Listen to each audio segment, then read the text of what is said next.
శాఖ ఎవడు బాణాలు పట్టించుకోవడానికి ఉన్నాక తెండం బిగించేసి చేశారు కదా, మనం చేస్తే తప్పేంటారు. అది ఓవరాల్ వ్యవస్థకే ఏది 500 సంవత్సరాల పోరాటం వలన సాధ్యమైనటువంటి గుడికి మచ్చలేస్తున్నామని వీళ్ళు అనుకోవాలా, కామన్ గా అనుకున్నారు. ఇప్పుడు విజయవాడ దుర్గుల్లో దొంగతనం చేసినటువంటి సాహు అనేవాడు వాడేదో ప్రముఖ పుణ్యక్షేత్రానికి సంబంధించినటువంటి ముక్కు పొడకలు ఇవన్నీ తీసుకెళ్తారు. మనకి దేశంలోనే ఒక సెంటిమెంట్ ఉంది, కలియుగ వంతం అంటే గనక ఆ ముక్కు పొడక దాకా నీళ్ళు వస్తాయి అన్నటువంటి కాన్సెప్ట్ ఏదైతే ఉందో అంత చరిత్ర చదివి ఉండడు.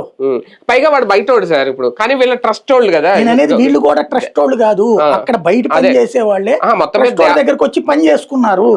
ఈ పని చేసేటప్పుడు వీడిట దొంగ అయితే పెట్టుకోడు కదా, ఆయన పనోడని పెట్టుకున్నాడు. అంటే ఒక రకంగా వీళ్ళని ఇంటి దొంగలుగానే చూడాలి, వాడు బయట దొంగ సాహు అనేవాడు. దొరికారు, అరెస్ట్ చేశారు, శిక్షిస్తున్నారు, వదిలిపెట్టరు కదా ఇక్కడ.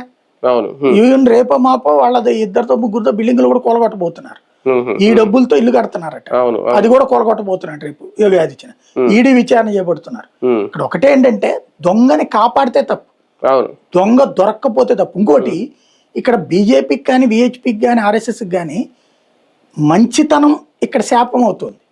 విహెచ్పి ముందే చెప్పిందంటే రాజీనామా చేయమని అతన్ని అయిపోయింది, చేశాడు. అది కాదు నేను అనేది, ఇట్లాంటిది ఇదే వేరే వాటిలో జరిగితే ఒప్పుకోరు మొండిగా, ఎవరు సమాధానం చెప్తాడు?